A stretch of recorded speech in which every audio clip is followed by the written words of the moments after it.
आहे आज चंद्रमणी बुद्धविहार क्रमांक 10 येथे उपस्थित आहेत आणि त्या आपल्या या धम्मसंकल्पास शुभेच्छा देण्याकरिता उत्सुक आहेत। आपण त्यांचे स्वागत करूया।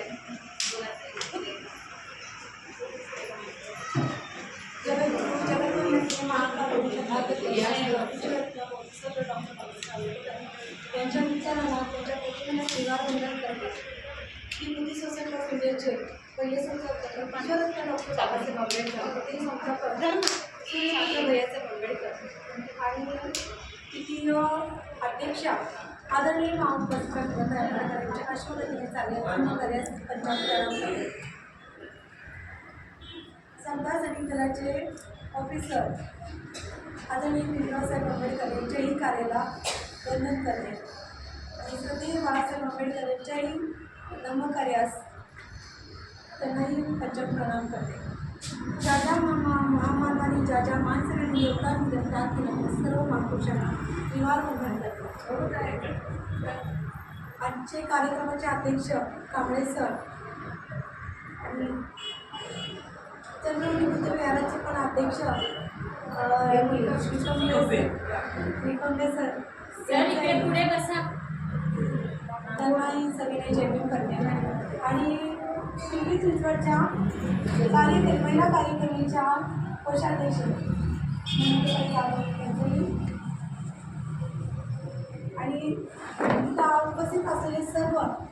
धम्मविहारातील वार्षिकीच्या अध्यक्षा श्रीमती जावळे दीपाताई शिंदे आणि गोवाल सर ते पण एवढ्या लांबून आले आणि त्या चंद्रमणी बुद्धविहारातील सर्व उपासक उपासिकांना सविनय जय भीम करते। जय भीम। मला खरंच खूप आनंद वाटतो कारण आपण प्रत्येक विहारात जातो आणि त्या विहारामधून आपल्याला पौर्णिमा आपण साजरी करतो 12/12 पण आपण आमोशा कधी केलीच नाही आहे आणि प्रथमतः मला वाटतं की भोसले गुरुजींच्या संकल्पनेतून त्या ताईंनी एवढं छान उपक्रम सध्याला म्हणजे घेतलेला आहे तर त्या ताईचं म्हणजे भोसले गुरुजींचं जे काही स्वप्न होतं त्यांनी भारतीय बौद्ध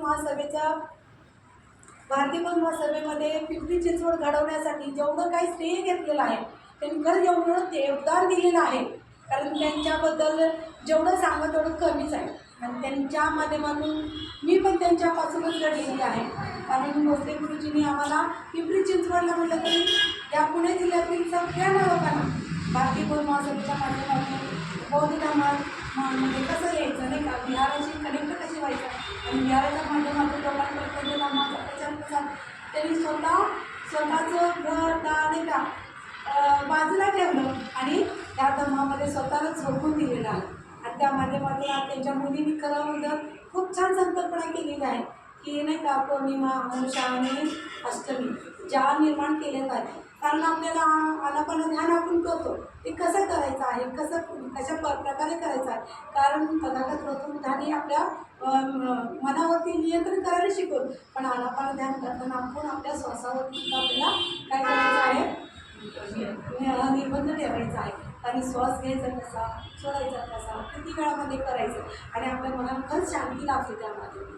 आपल्याला जर का मनामध्ये काहीतरी विचलित प्रकार चाललेला असेल तर बघा तुम्ही आनापान ध्यान करून तरच आपल्याला समाधान लाभतं त्यामध्ये म्हणून आपण याच्या ताईंनी जे काही संकल्प केलेला आहे आणि जे काही राबवत आहे प्रत्येक विहाराच्या माध्यमातून मला वाटतं की ज्या ज्या विहारामध्ये आपलं जे काही आता अष्टमी उपस्वच्छेतील 8 सील आहेत तर बरेच जणांना आपल्याला 5 सीलच पाहिजे पण बाकीचे 3 सील माहीतच नाहीत बऱ्याच जणांना ज्यांनी वाचन करतात ज्यांनी माहीत आहे तेवढ्या लोकांपर्यंतच पोचले